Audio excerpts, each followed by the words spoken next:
I'm just going to save you some of the suspense here, because the magic of UK release schedules has essentially paired these two, and they're both those kind of movies where you think, that is a fantastic work of cinema. Did I enjoy it? No, but terrific film. Multiply that by 2 and, well, you got this week. Must be awards season.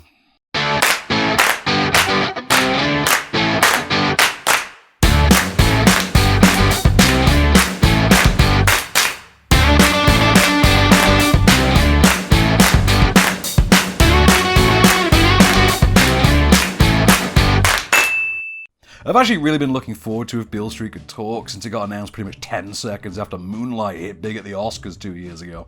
It got an extra kick in the must-see department too, because it's an adaptation of a novel by James Baldwin, and Baldwin was pretty big in the cinematic conversation at the time, because the pretty brilliant documentary I Am Not Your Negro was also up for Best Documentary.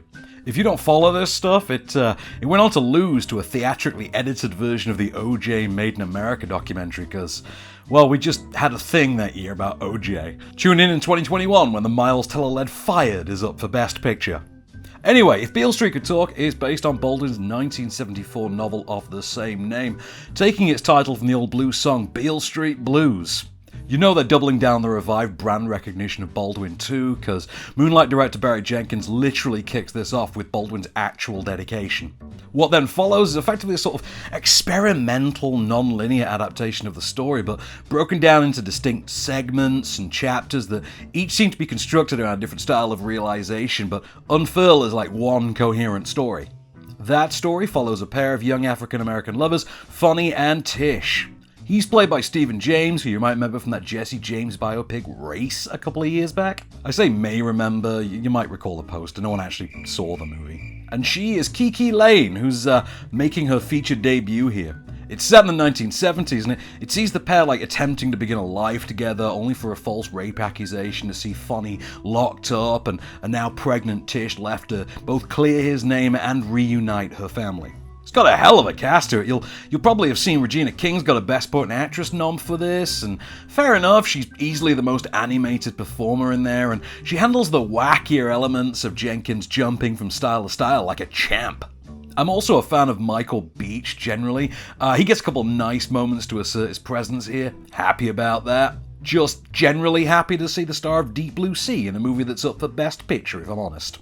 This is all Kiki Lane's show, though. I mean, Stephen James obviously gets some seriously heavy lifting to work with as the incarcerated Fonny, sure, but by virtue of driving the plot, Lane necessitates the bulk of Beale Street's momentum, and, well, she absolutely sells the hell out of it. Terrific performance, and I'm mind blown that this still pretty new to the scene actress makes such an impression and delivers such a turn here. Look, it's a James Baldwin adaptation from the director of Moonlight. In terms of representation for black history, that's got to be intimidating for her, and, well, hats off to her for what's just a terrific performance across the board. Outside of the performances, though, that tonal jumping and experimental style is gonna irk some folk. I mean, you shouldn't be terribly surprised, I guess. Moonlight may have been a solid drama and all, but we arguably remember it more for the distinct look and style of it at this point than we do for its story. There's an evolutionary sensibility to that with Beale Street, particularly when we're shown sequences of the young couple just being in love and getting to be with one another, like they seem from a different movie entirely from other scenes. But it's distinct, it's visually arresting, it's plainly a film from the director of Moonlight. While that works though, other elements are decidedly more polarizing. For instance, the discovery that Fonny and Tish are going to have a kid is, well, it's utilized as the setup for what feels like an off-Broadway stage drama to be enacted as a full multi-camera cinematic experience, complete with almost Shakespearean grandeur, with a beefed-up cast that we largely don't get to see again and don't play much more of a significant role. That goes on for an inordinate amount of time. It doesn't particularly engage, and it feels noticeably lumbering at the sight of nearly everything else in the film. Other times, well, we're going for other facets of the smooth, fluidic, and soulful style that Jenkins made work so well last time out the gate, and, well, to be fair, those translate well here too. It's got a wonderful score by Nicholas Britell, who, shock, actually worked on Moonlight as well. Can't stress this one enough. It's a haunting, beautiful score he's cooked up. Really something, and deservedly recognized by the Academy with a nom for Best Original Score. This or Black Panther on the Night, please. There's more gorgeous visuals from cinematographer James Laxton, who previously worked on, guess what? Beale Street's just a really very, very well-made, gorgeous, and just intricately constructed film. I'm going to be upfront, though, and say I didn't like it, but I'm also going to stress that that's on me as a person. Like, I respect the artistry and the vision that's been enacted here, and I can absolutely see what makes this such a tremendous film, respect it as such, but I'm personally a big proponent of the belief that just because you personally like a movie, that doesn't necessarily make that movie any good, and, well, the reverse is equally true. Just because a movie is great doesn't mean that I personally have to love that movie. Beale Street is a great movie, and I love it. Shame's an academically great movie. Hated every second of it. Fassbender's got a dong! Whoop whoop! As a work of cinematic artistry, though, in utilizing the medium to tell a story, Jenkins has crafted something wholly unique here, and, well, it's sure to stick with those who actually see it. I think Moonlight was a stronger film, and, well, it certainly feels a lot more focused in contrast to the more wildly flailing tones here, but it's a film that asks for and deserves your attention, even if it's less than solidly satisfying on a narrative level once you've given it. A 4-star film that I had a 2-star time with, so I'm gonna split the difference at 3 stars. I'm still excited by Jenkins' work, and I look forward to seeing what he cooks up next, but I think the kitchen sink drama of this was too much of a misfire for me. That's awards season, though. You get certain directors, actors who just reappear like clockwork for statue time, like Lucas Hedges. Think about it. You've seen that kid in like 15 movies now, and nearly every one that you can name was a serious awards contender. So he's back. Well, he's technically back twice this year. Well, this time he's gotten the lead in actor Joel Edgerton's directorial follow-up to the actually very good suburban thriller The Gift. This one's a gay conversion drama entitled Boy Erased.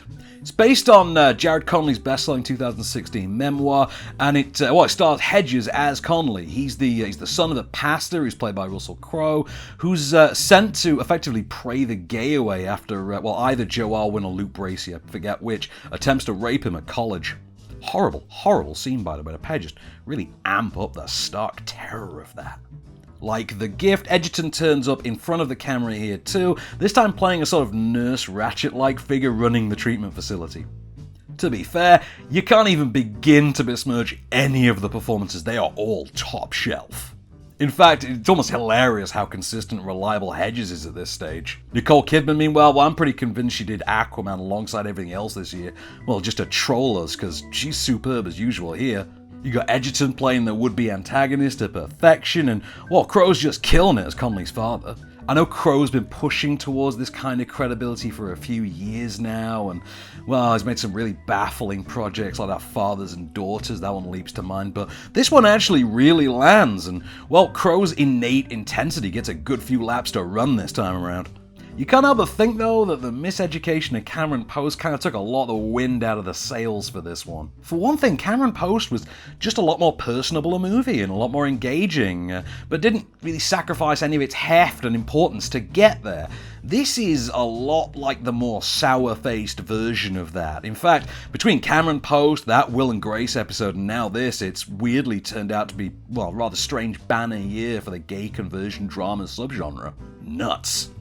Anyway, Boy Erased, regardless of contrast, is a solid film, very well staged, quite insightful. It has things to say on its subject that won't necessarily prove groundbreaking, but will hold your interest. I don't personally think it's as grand a movie as The Miseducation of Cameron Post proved to be, but I do think it's a very sturdy 3 stars from me. They had my interest the second they got Lucas Hedges on there. I wasn't let down by it, but to be fair, I wasn't next level enchanted either.